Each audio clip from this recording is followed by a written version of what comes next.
Baie welkom by Versteekte Juwele. Kunstenaars soos William Holman Hunt het skilderstukke gemaak van Christus wat buite 'n toedeur staan en klop, 'n deur wat nie 'n handvat aan sy buitekant het nie, wat dan die deur van my hart is, wat ek net self van binnekant kan oopmaak. En dit word dan gebruik as 'n illustrasie vir die woorde van Jesus daar in Openbaring 3 vers 20, kyk ek staan by die deur en ek klop. Nou hierdie woorde is nie soseer gerig aan verlore siele wat nog nie in die kerk was nie.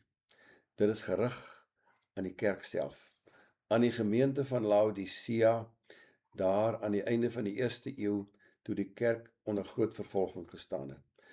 Maar al was die kerk 'n vervolging, spaar Christus nogtans nie sy kerk van kritiek, wanneer hulle dit nodig het nie. Die gemeente van Laodicea het baie bates gehad. Hulle het welgesteld geraak en hulle het indruk gemaak deur allerlei aktiwiteite.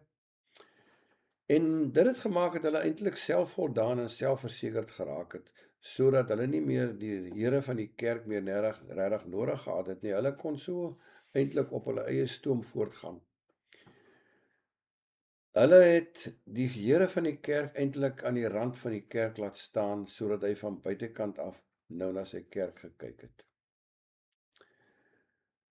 Nou staan hy by die deur en hy klop om te sien of sy kerk vir hom sal oopmaak, dat hulle hom nog binne wil hê. En wat wonderlik is, dat as hy ingenooi word, dan bestraf hy hulle ook nie meer verder nie. Dit is soos die verlore seun wat in berou by sy vader opdaag, maar dan ingenooi word na 'n feesmaal toe.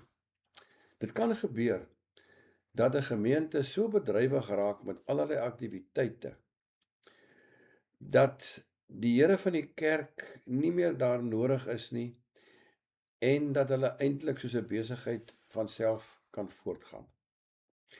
Die teenoorgestelde kan ook waar wees, dat 'n kerk so sukkel met oorlewing, om net te kan oorleef, dat hy ook nie meer uitsig het op sy roeping wat hy van die Here het nie.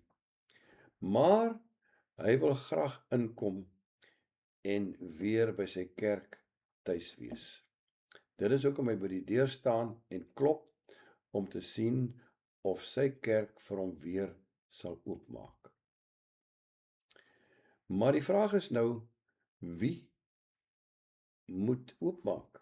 Ons lees dat as iemand vir my oopmaak, as iemand hoor en vir my oopmaak, dan sal ek saam met hom feesmaal kom hou.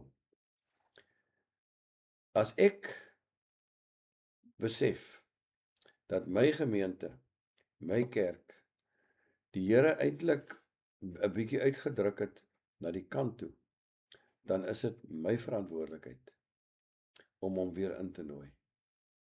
Dan is ek die een wat die deur van my hart weer sal oopmaak, sodat die Here van die kerk binne sal wees en kan feesmaal hou. As hy op die rand van die kerk staan, so 'n kerk kan nie fees vier nie. Maar wanneer hy binne is, dan kan ons nie anders as om feestelik te leef nie.